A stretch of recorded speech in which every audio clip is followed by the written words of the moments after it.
ದಿನೇ ದಿನೇ ಬಿಸಿಲಿನ ತಾಪ ಹೆಚ್ಚಾಗುತ್ತಿದ್ದು ಅಲ್ಲಲ್ಲಿ ಅಗ್ನಿ ಅನಾಹುತಗಳು ಕೂಡ ಹೆಚ್ಚಾಗುತ್ತಿದೆ.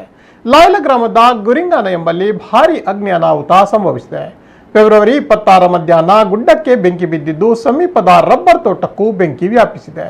ಸ್ಥಳೀಯರು ಅಗ್ನಿಶಾಮಕ ಇಲಾಖೆಗೆ ಮಾಹಿತಿಯನ್ನ ನೀಡಿದ್ದಾರೆ. ಕೂಡಲೇ ಆಗಮಿಸಿದ ಅಗ್ನಿಶಾಮಕ ದಳ ಹಾಗೂ ಸ್ಥಳೀಯರು ಬೆಂಕಿ ನಂದಿಸುವ ಕಾರ್ಯವನ್ನ ಮಾಡಿದರು. ಅದಾಗಲೇ 2 ಎಕರೆ ರಬ್ಬರ್ ಗುಡ್ಡ ಸೇರಿದಂತೆ ಒಟ್ಟು 5 ಎಕರೆಯಷ್ಟು ಗುಡ್ಡದಲ್ಲಿ ಬೆಂಕಿ ವ್ಯಾಪಿಸಿದೆ.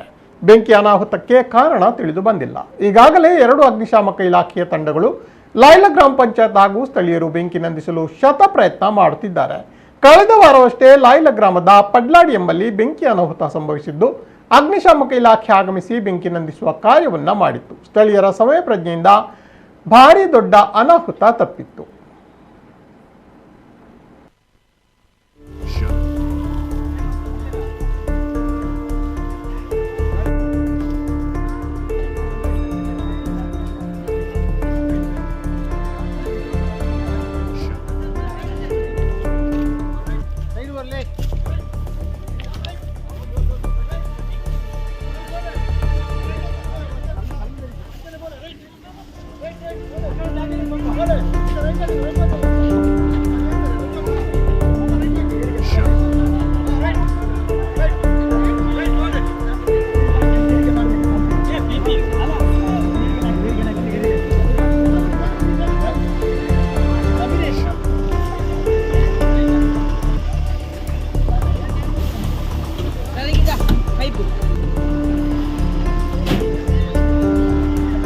ಅಲ್ಲಿ ನೀರಿಗೆ ಹೋಗುವ, ನೀರಿಗೆ ಒಳಗೆ ಇಳಿಸಿದ್ರಾಯ್ತು. ಒಳಗೆ ಪೈಪ್ ಕೊಡಿ ಸರ್.